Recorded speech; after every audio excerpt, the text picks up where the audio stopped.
Part 1. We learned who drew the Soviet impassable line. After the World War II, the US and the Soviet Union drew the line. Especially the US tried to watch Soviet Union in the Korean Peninsula and deter the spread of communism in Asia, just like domino effect. The domino theory is, if one country became socialism country, neighboring country also became the socialism country. The US thought if Soviet Union would advance to Korea, Korea could be under Soviet Union's sphere of influence. Actually, this assumption is reasonable. At the time, many Korean independent activity leaders were communists because of Soviet Union's support to Korea. I'm not sure they were tainted with socialism under the circumstance of education under the repression of Japanese colonial period. However, anyway, there were many conflicts between socialism and capitalism in Korea. Also, these conflicts were getting ignited because of Soviet parallel line. In the middle of 1947, the conflict along the Soviet parallel started to take on a political dimension. From 1948 on, it was a conflict between the two Koreans rather than between the United States and the Soviet Union. On January 15, 1949, the United States and Soviet Union forces ended their occupation of the Korean Peninsula. However, they departed without leaving any information to Soviet power. The conflict between the two Koreans started in earnest around the Soviet power because the two Koreans were unable to know anything about the Soviet power, which was drawn by the US and the Soviet Union. Koreans have been learning the Soviet Union's and America's Soviet policies for 4 years. The fact that they kill each other if they cross the Soviet power demonstrated to Koreans that this line is impassable. Eventually, both South and North Korea became fixated on forcibly overthrowing other governments outside of the Soviet power and installing their own legitimate government on that basis. The Soviet power was the scene of countless small wars. Due to North Korea's preemptive strike, the Korean War began on June 25, 1915, and most Koreans believed the Soviet power collision to be an escalation at the time. However, as of 2023, the war is still raging. The Soviet power, which served as the border before the Korean War, became the border following the conflict. And because of the border, North and South Korea start to feel animosity and hatred for one another. Then who is the most victim of this conflict? Especially, the border region was suffered tremendous pain since 1945 until now. So we can now learn the residents of border region.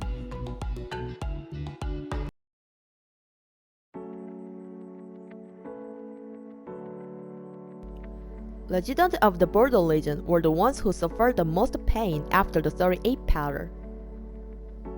The border region experienced much greater levels of material and human mobilization than other areas did. Residents suffered greatly from psychological anxiety once the US and the Soviet Union began to fight and clash frequently at the border. It used to be unpredictable when a gunfight would break out because the Soviet Union and the United States would occasionally cross paths at the border and cause conflict.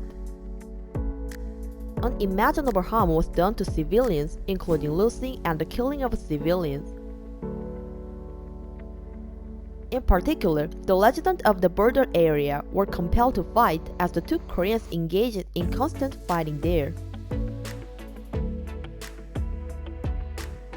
One day they had to fight for South Korea, the other day for North Korea. Soldiers from North and South Korea used to raid nearby resident homes early in the morning during the Korean War. Then they inquired as to which side they supported. Did people understand capitalism and socialism ideologies? In my opinion, no. Most Koreans at the time did not fully comprehend the ideology that separated them.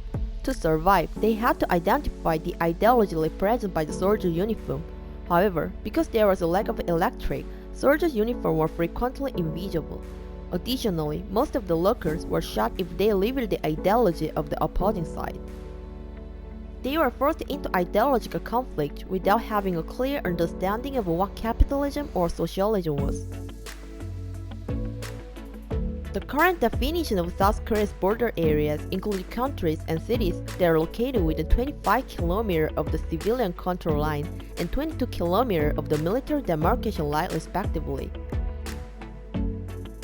While the latter include 광화군, 옹진군, 김포시, 파주시, 연천군, 철원군, 화천군, 양규군, 인제군, and 고성군 in Incheon.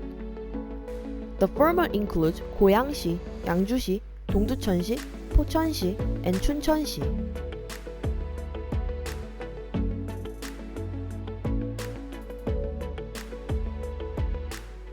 Under the Military Facility Protection Act, there are numerous regulations that apply to the border region.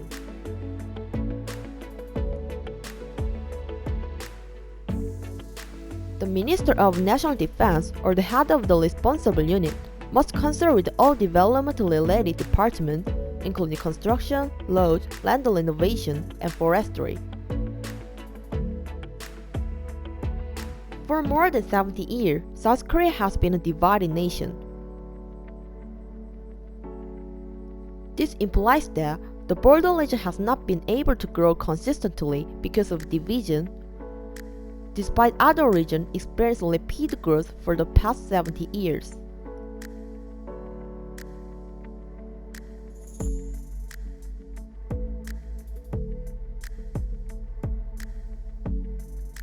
Many people draw attention to the fact that these legal limitations don't accurately reflect the situation at hand. Since the division, the border region has served as a zone for security against North Korea's threat.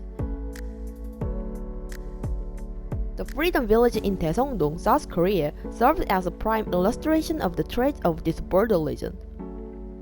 The only South Korean village in the DMZ Daesungdong is governed by the United Nations Command.